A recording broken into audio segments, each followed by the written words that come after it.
Reneau. Fighting out of the Warrior Scout red corner. She is a grappler, weighing in at 165 pounds, representing Gorilla Jiu-Jitsu, fighting out of Turlock, California. Please welcome to the Table Mountain Casino Resort Cage, Sara Fearon. Now, Marion Reneau, her ear looks tore up. I don't know if that's from piercings and cover up or if that's just a little cauliflower and it's so painful. Yeah. Hopefully it's just some piercings. Hopefully it's just covered up piercings, but we shall see, huh? Awesome. So all 3 women in the cage. All I'm right. loving it. Here we go. Like you mentioned, in the gi. Yeah. I love it. It's just a different game with the gi. It really, really is. It looks like Marion's a 2-stripe black belt, and Sara looks, I think, if I'm seeing right, looks like a 3-stripe 3. black belt.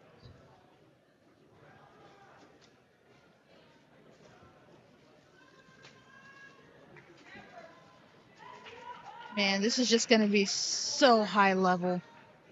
So what's going on here, folks, is a little bit different from submission wrestling, what we've seen earlier, where you see takedowns and different things like that, because you got so much more to grab onto, so much more texture. It's even more of a chess match, and you see guard pulling a lot, and you see throws from standing, because you're not so slippery. And the pace is normally a little bit slower with gi jiu-jitsu. Yes. A little bit slower. It's not a lot slower. And a lot of these matches, when you're doing big jiu-jitsu tournaments and stuff and whatnot, they're won not by points. They get points for takedowns, positions, and different things and whatnot. But what's called an advantage. And that's where you attempt a submission. It's close, but you miss it. Right. So they give you an advantage point. So you see a lot of top-level black belts go after each other and will win by 1 advantage point. Yes. Really interesting how the dynamic of gi jiu-jitsu is versus non-gi.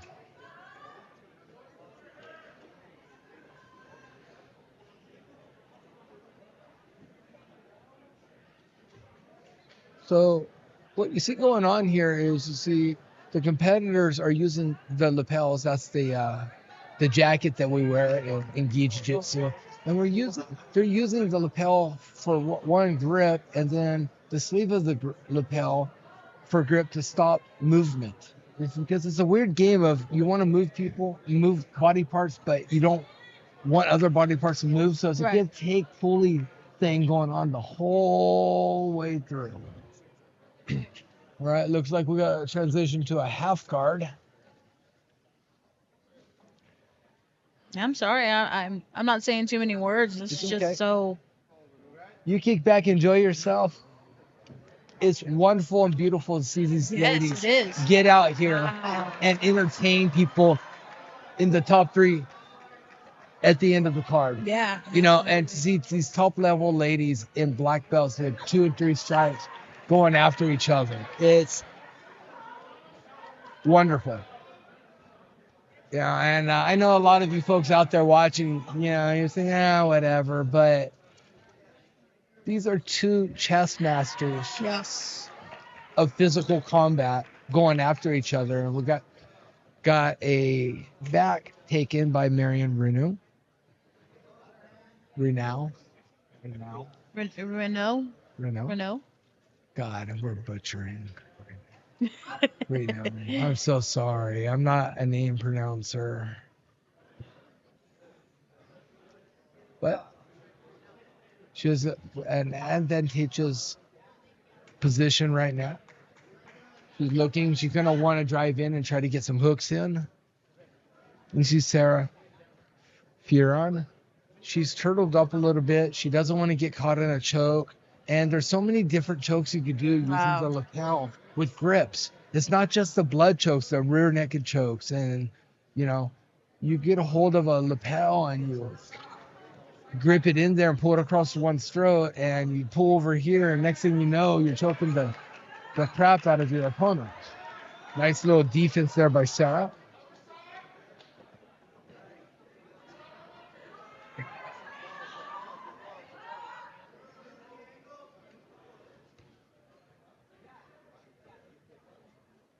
I kind of wish that there was a 10-minute match, not a 5-minute match. It is 10. Oh, it is. Oh, ha!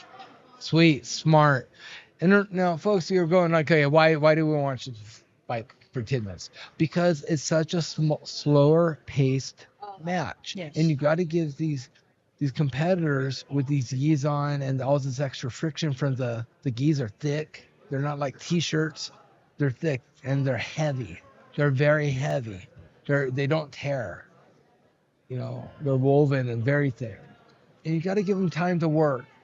You know, 5 minutes at this level is, I don't know. It's just like watching a sitcom that's 10 minutes long, not 30 minutes. You know, right. It's just not enough time to tell a story.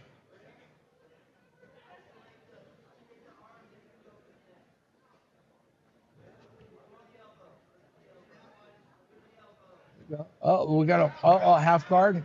Oh, little transition. She's able to get Marion off her back and get into a half guard. And as I said, just the grippings with these gis is just so much different than gi. It's such a different game. You see Sara reaching up deep into the neck of the lapel, taking a grip, says, okay, that's not what I want. And there's just so many more weapons, you know. Somebody gets a good grip on a lapel up at the neck. I mean, it could be over right away with a blood choke.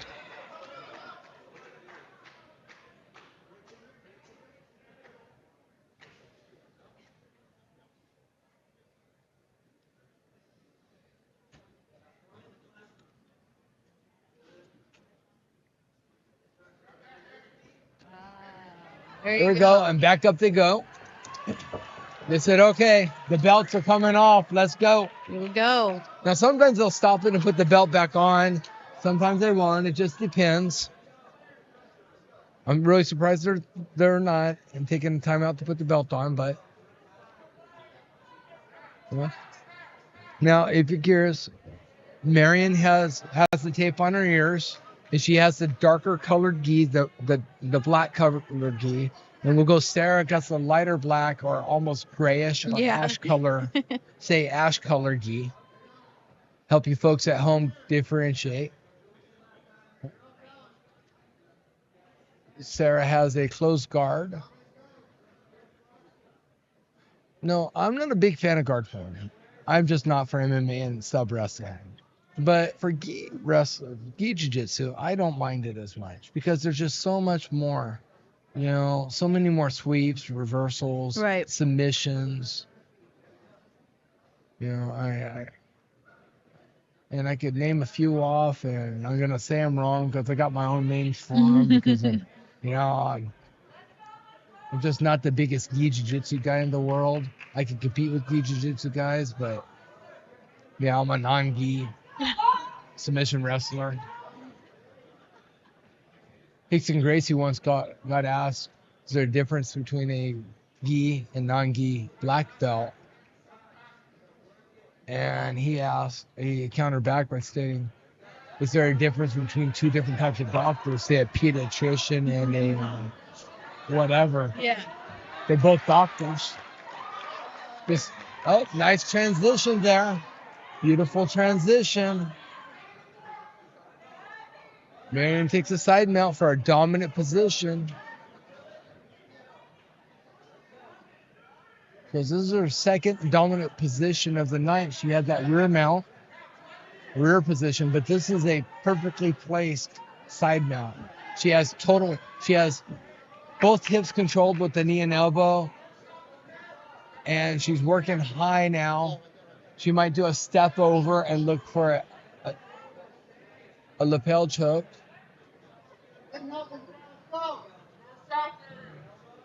Sara's doing a great job of defending here. Such a chess match. Oh. And Sara comes up looking for a possible inverted triangle. Missed it. Oh, knee on neck. Oh, I love a knee on neck.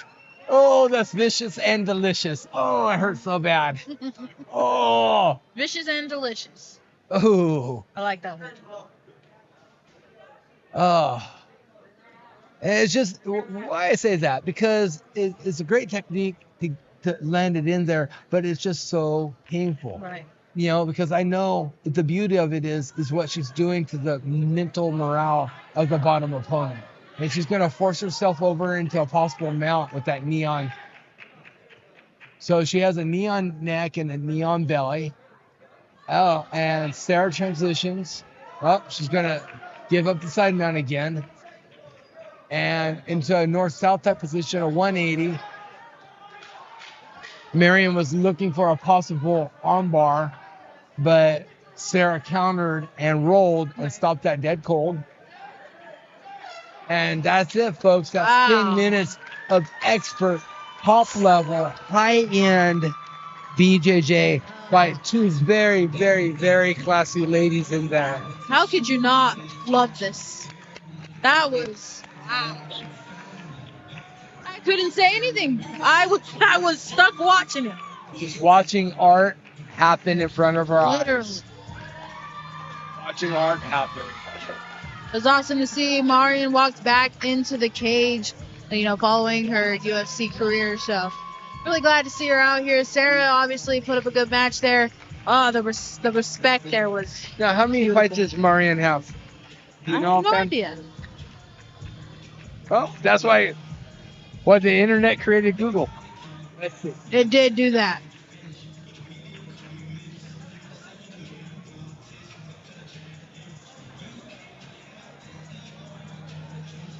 Ladies and gentlemen, your winner and champion by decision in the blue corner, Marion Reneau!